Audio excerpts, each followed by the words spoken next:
That's me. Nice to meet you.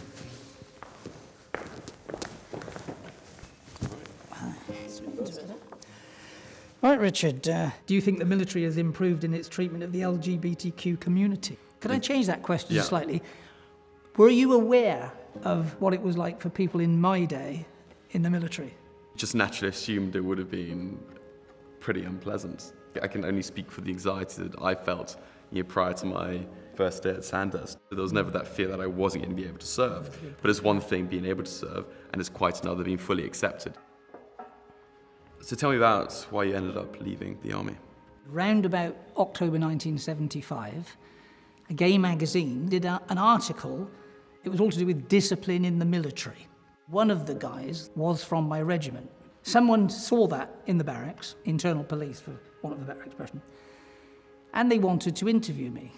It was an assumption that because you were drinking in that particular pub, because you had gay civilian friends, because you, in my case, I admitted having gone to some of their parties, that was enough.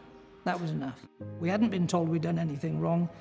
All we were told was, we don't need you anymore, you're more suited to civilian life. And so I'd lost my job, I'd lost my career, I had to come out to my family. So it did change the course of where I was going. It would with anybody, it would change the direction of what you thought you were going to do. For you, why is it important to talk about the ban? I think if you don't recognise where you came from, it's very easy to take for granted the changes that have been made.